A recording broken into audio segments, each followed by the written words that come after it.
Shalom teman-teman, kali ini kita akan diberkati firman Tuhan yang akan disampaikan oleh Bapak Yusuf Roni. Kiranya menjadi berkat bagi kita semua. Selamat mendengarkan, Tuhan Yesus memberkati kita semua. Shalom. Pagi ini kita akan bersama-sama membaca firman Tuhan yang terambil dari kitab Yosua, pasal yang kedua, ayat 1 sampai ayat 13 saja. Yosua pasal 2 ayat 1 sampai 13. Kita akan membaca saling sahut bersahutan. Saya akan awali ayat yang pertama, lalu jemaat menjawab ayat kedua, dan seterusnya saling ganti bergantian sampai tiba pada ayat 13. Yosua bin Nun dengan diam-diam melepas dari Sitim 2 orang pengintai. Katanya, "Pergilah, amat-amatilah negeri itu dan kota Jeriko." Maka pergilah mereka dan sampailah mereka ke rumah seorang perempuan sundal yang bernama Rahab, lalu tidur di situ. Ayat 2.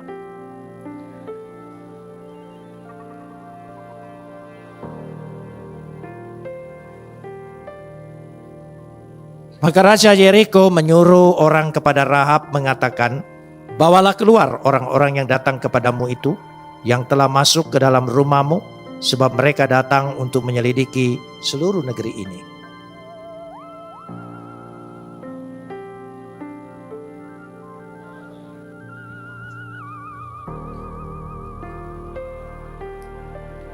Dan ketika pintu gerbang hendak ditutup menjelang malam, maka keluarlah orang-orang itu.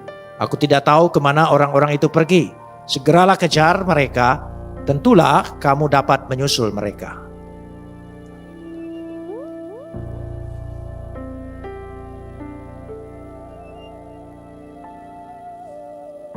Maka pergilah orang-orang itu mengejar mereka ke arah sungai Yordan, ke tempat-tempat penyeberangan, dan ditutupnyalah pintu gerbang, segera sesudah pengejar-pengejar itu keluar.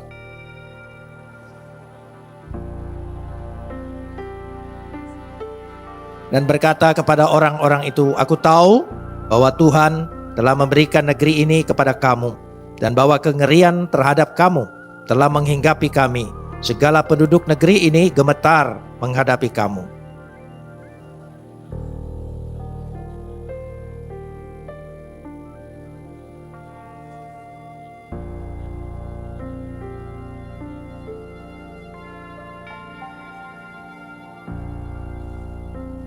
Ketika kami mendengar itu, tawarlah hati kami dan jatuhlah semangat kami. Setiap orang menghadapi kamu, sebab Adonai Tuhanmu ialah Tuhan di langit, di atas dan di bumi, di bawah.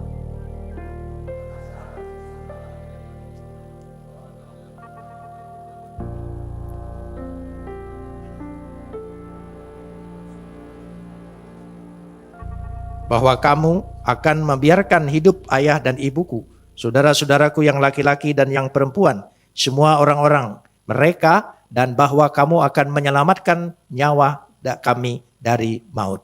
Kapot lecha Adonai Elohenu kapot lecha. Segala kemuliaan ya Adonai Tuhanku, kemuliaan bagimu.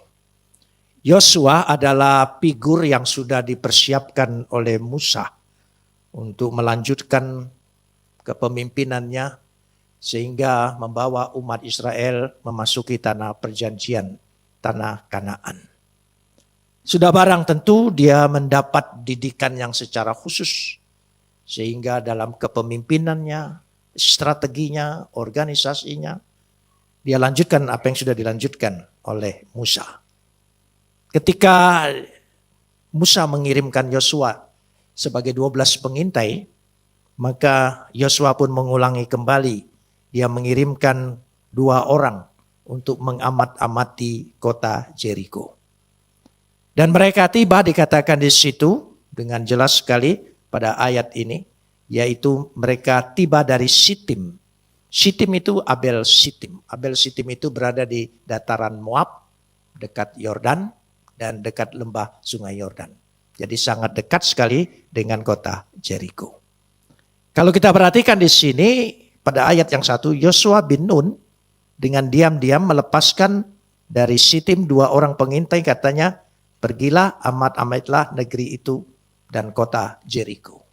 Kata diam-diam memakai kata heres. Heres itu artinya utusan secara rahasia.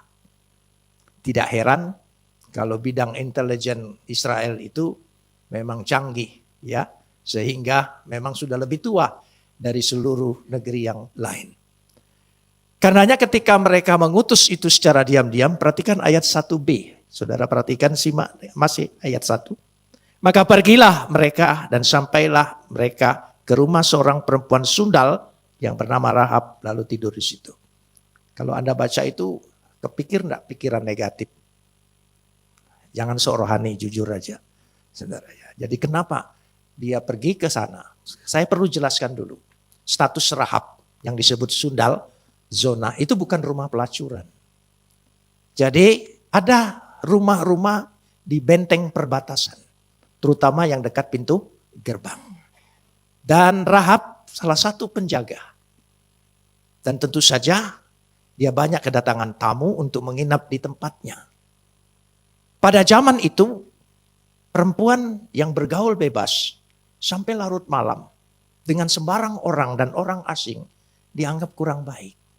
Maka disebut sundal. Jadi jangan dianggap bahwa dia pelacur yang menjual diri. Sundal itu dalam arti kurang baik di mata masyarakat. Sekarang orang mau jadi polwan, kowat, ya, security perempuan tidak masalah.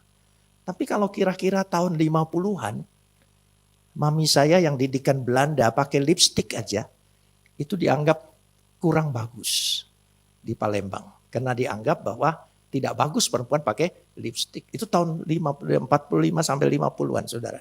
Sekarang saya pikir tidak ada lagi orang yang mengatain perempuan pakai lipstik dengan negatif, tentu saja tidak. Nah, karena itu pikirannya seperti itu.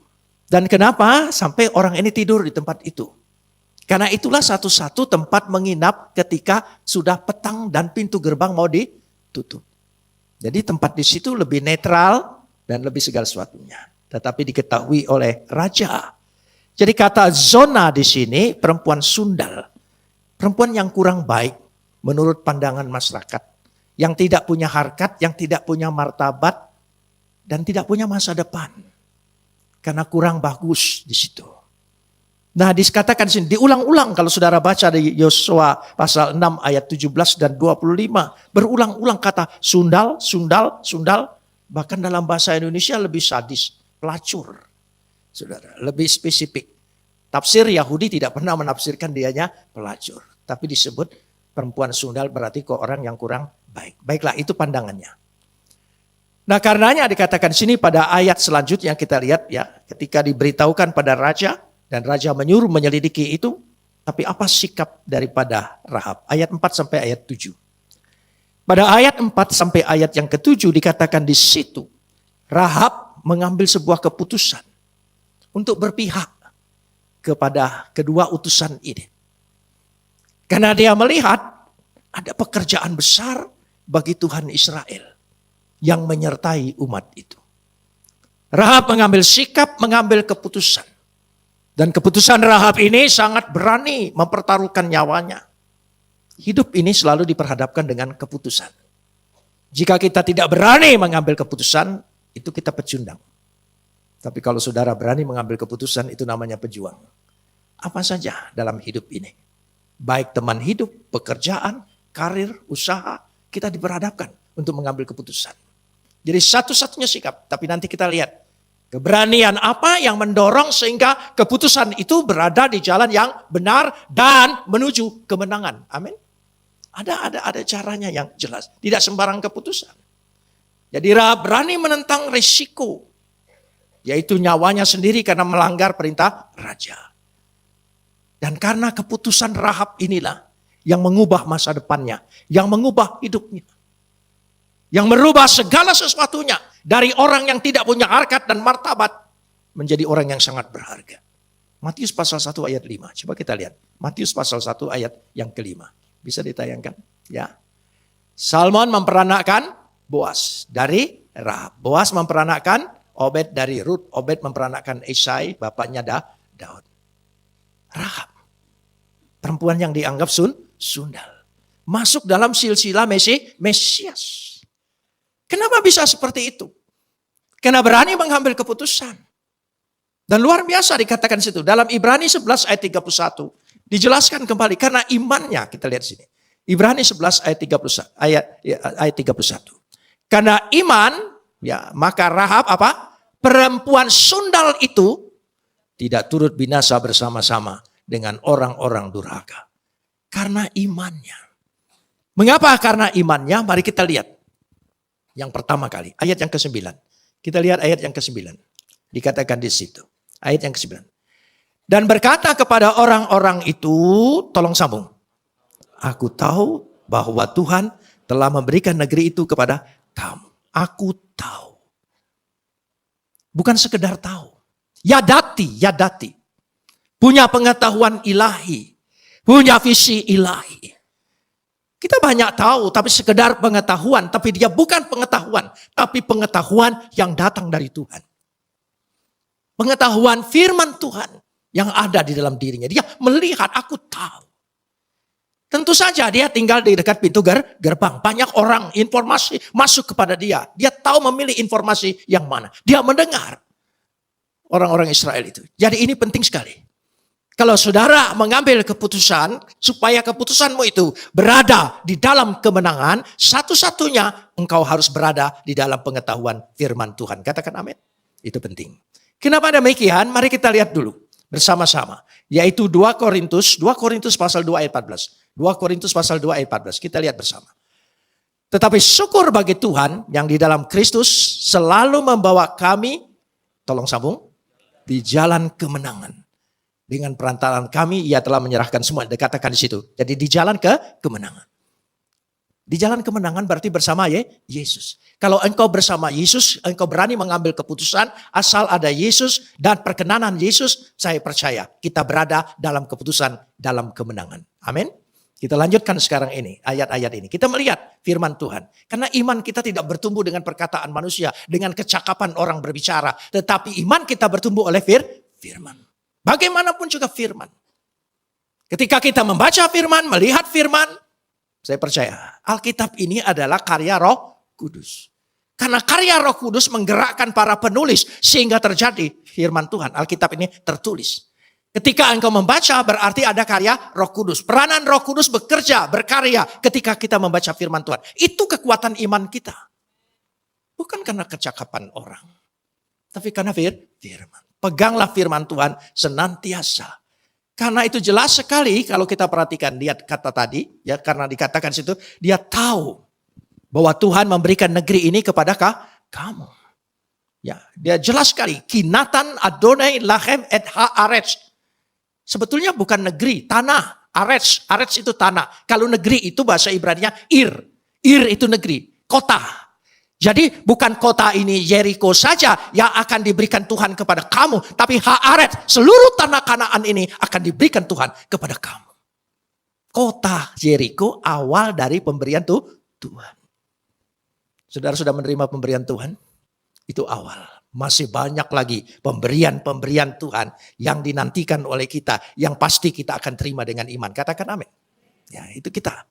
Jadi awal saja Ir itu kota itu sedikit. Aretz itu tanah Kanaan. Dia akan berikan. Dia karena akan diberikan. Ayat yang ke-10. Mari kita lihat ayat yang ke-10. Mari kita lihat bersama-sama ayat yang ke-10. Sebab, tolong sambung. Kami mendengar bahwa Tuhan telah mengeringkan air laut Tiberau di depan kamu. Kami mendengar. Samanu. Kita banyak mendengar. Tapi mendengar karena mengimani. Dia melihat perbuatan-perbuatan Tuhan. Jadi dengan kata lain dia mendengar. Dia percaya. Saudara sekarang dengar firman Tuhan? Firman Tuhan ini kita harus ketika kita mendengar perbuatan-perbuatan Tuhan, pekerjaan-pekerjaan Tuhan, kuasa Tuhan yang dinyatakan, ditulis dalam Alkitab. Amin. Jadi bukan kita mendengar dan kita tahu ya firman Tuhan dari sudut bahasanya, dari sudut tata bahasanya, dari sudut sejarahnya. Bukan itu yang penting. Kita mendengar setiap kita membaca firman Tuhan, ada perbuatan-perbuatan Tuhan, ada pekerjaan-pekerjaan Tuhan yang Tuhan nyatakan di situ dan kita imani, pasti itu menghadirkan kembali di dalam kehidupan kita. Kita lanjutkan sekarang ini. Ayat 10. Aku mendengar, tolong sambung, bahwa Tuhan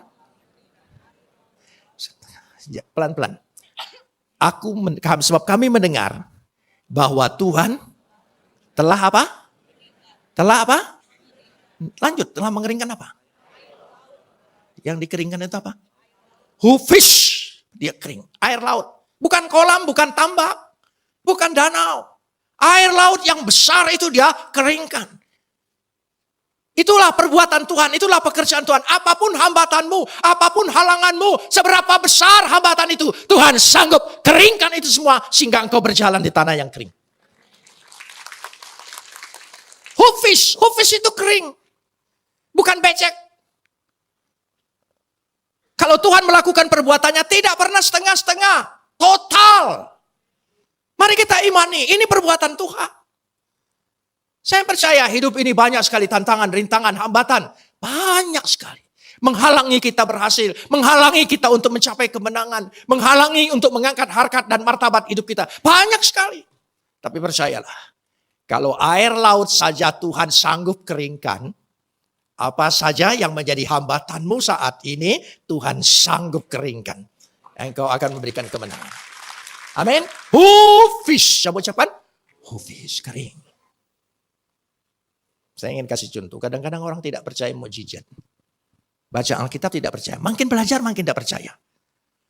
Pengalaman saya mimpin sekolah teologi. Saya pernah jadi ketua atau istilah orang lain lebih menterengnya rektor.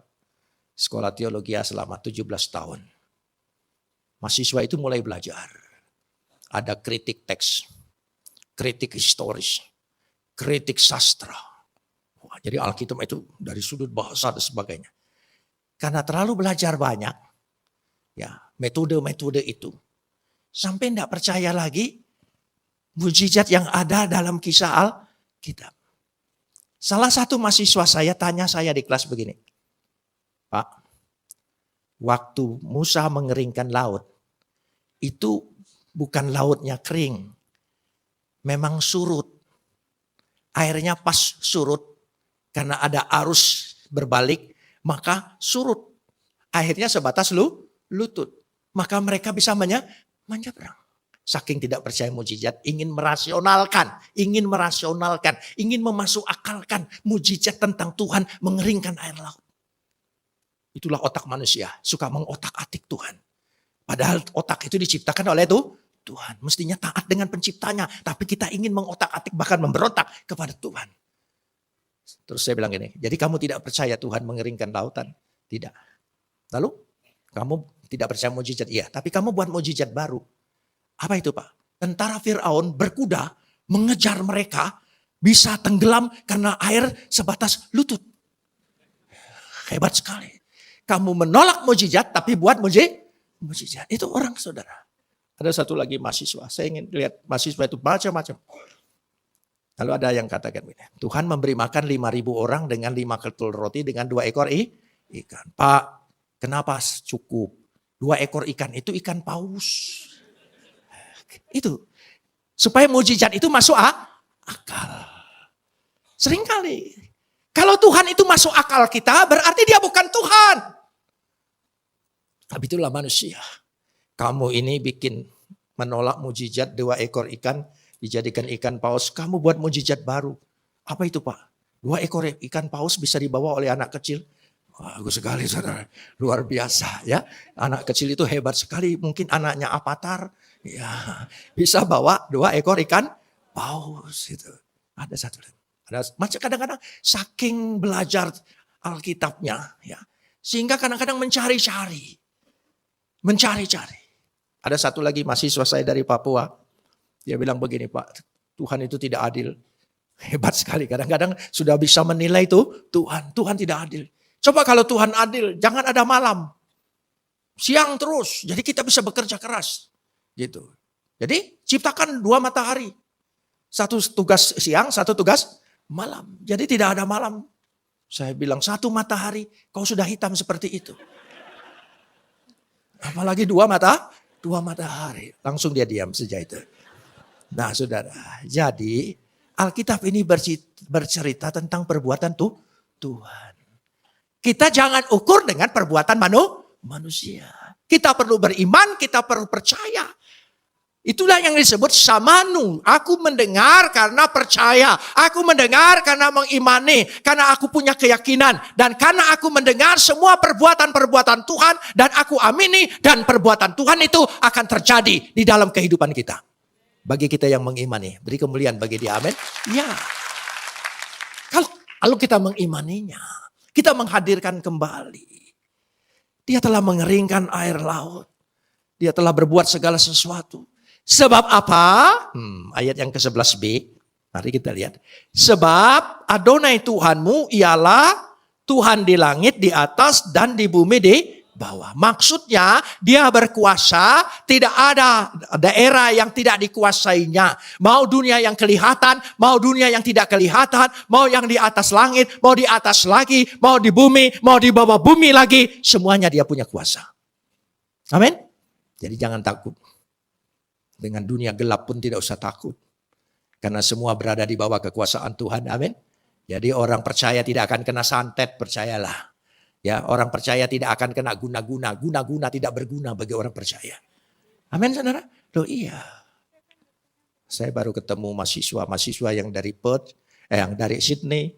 Kemarin mengajak reuni dengan saya. Dia bilang, waduh, rambut Bapak sudah putih. Saya bilang, ya saya sudah meninggalkan dunia hitam. Jadi itu maksudnya. Jadi hidup itu harus ada peralihan. Harus ada perubahan. Kita telah berubah. Nah Rahab berubah. Karena keputusannya. Keputusan Anda hari ini akan merubah hidupmu, masa depanmu. Dan jangan takut. Pasti memiliki masa depan yang indah. Yang luar biasa. Yang diberkati oleh Tuhan. Pasti. Karena kita percaya apa? Perbuatan Tuhan. Jadi dari awal. Ya dari awal. Tuhan telah menunjukkan perbuatannya. Pada mulanya Tuhan menciptakan langit dan bumi. Itu perbuatan Tuhan kan? Dia bercerita. Tuhan menceritakan perbuatannya. Langit dan bumi ini tidak terjadi begitu saja. Tapi aku yang berbuat. Pada mulanya Tuhan menciptakan langit dan bumi. Bereshit bara Elohim. Et hasisamayim whh. Aku menciptakan langit dan bumi. Kata bara menciptakan dari tidak ada menjadi ada. Kalau Tuhan tidak mengadakan, tidak ada yang ada. Karena Tuhan sanggup mengadakan segala yang ada. Katakan amin. Ya, apapun yang kau minta, Tuhan sanggup mengadakannya. Apa? Minta apa? Dia sanggup mengadakan. Langit bumi aja dia adakan. Masa dia tidak sanggup mengadakan untuk hidupmu, makananmu, rezekimu, masa depanmu. Katakan amin. Ya, dia sanggup adakan itu. Asal kita mengimani. Jadi ada dua kata kunci. Yadati. Pengetahuan ilahi. Yaitu firman. Atas dasar firman Tuhan. Yang kedua. Mendengar karena percaya. Dua konsep ini yang dipegang oleh Rahab. Membuat Rahab. Luar biasa. Perempuan yang disebut berulang-ulang. Ya, sundal-sundal, pelacur. Harkatnya masuk. Pada waktu saya baca ini. Kenapa ya waktu dibaca Matius.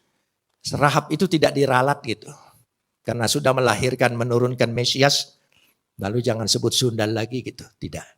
Dia tetap itu fakta. Tapi sekaligus untuk menunjukkan. Tidak peduli dengan masa lalumu. Apapun masa lalumu. Sesuram apa, segelap apa masa lalumu. Tuhan Yesus sanggup merubahnya. Kata amin, amin. Dia sanggup merubahnya. Ketika engkau dianggap orang. Ya, dipandang rendah. Katakan diejek orang, dihina orang, tidak peduli.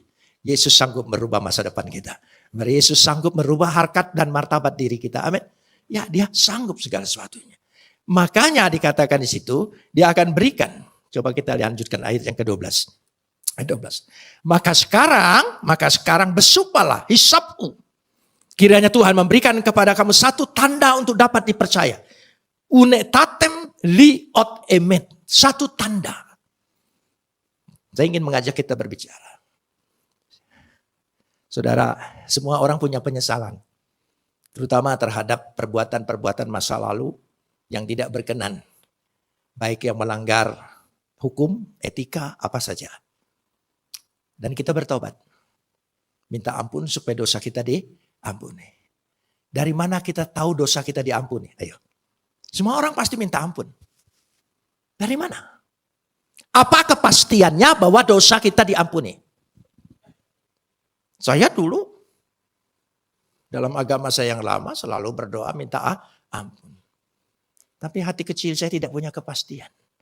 Apakah betul-betul saya sudah diampuni? Dan kalau saya tanya selalu jawabannya, nanti di hari kiamat, di padang mahsyar, di yaumal hisab, ada pengadilan yang akan mengadili engkau. Yang akan mempertimbangkan engkau antara baik dan buruk. Itu doktrin yang saya terima. Nanti kiamat. Kiamatnya belum aja.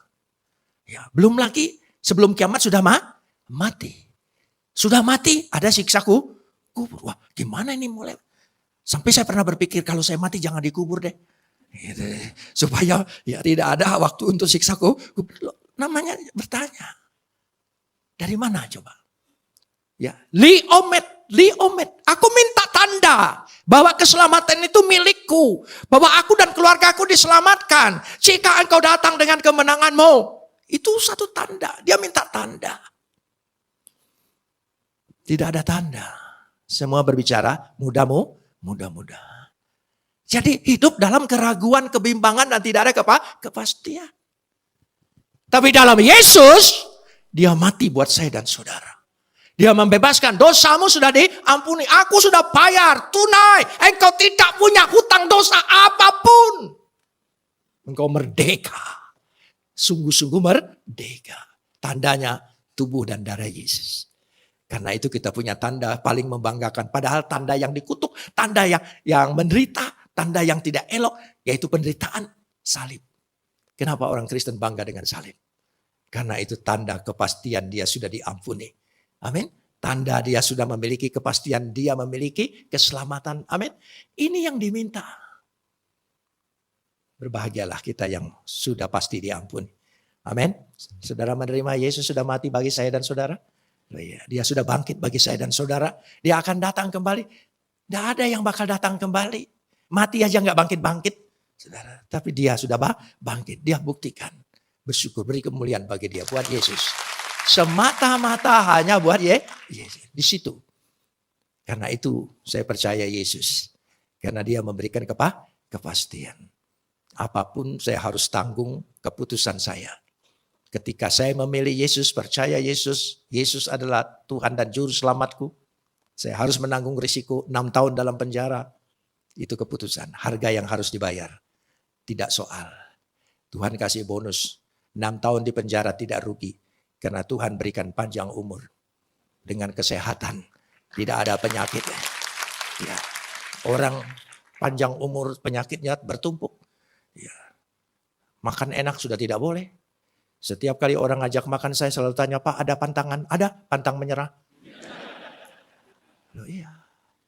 Itu semua kemurahan Tuhan. Saudara itu bonus dari mana? Dari 6 tahun di penjara. Jadi kalau saudara mau dapat bonus itu. Ya, ini orang Kelapa Gading ini cerdas saudara ya. Belum dilanjutkan ngomongan udah ngerti gitu ya. Nah ya, sekali lagi. Tidak usah 6 tahun dalam penjara. Setiap penderitaan yang Tuhan izinkan dalam hidup kita ada bonusnya. Nah, saudara aminin? Ada bonusnya. Amin. Bonus selalu diambil akhir. Bukan awal. Kalau awal itu utang. Saudara, dia bonus selalu akhir. Percayalah, selesaikan penderitaan itu, saudara akan menikmati bonus yang Tuhan berikan dalam hidup kita. Oke teman-teman, terima kasih Tuhan Yesus memberkati kita semua. Amin.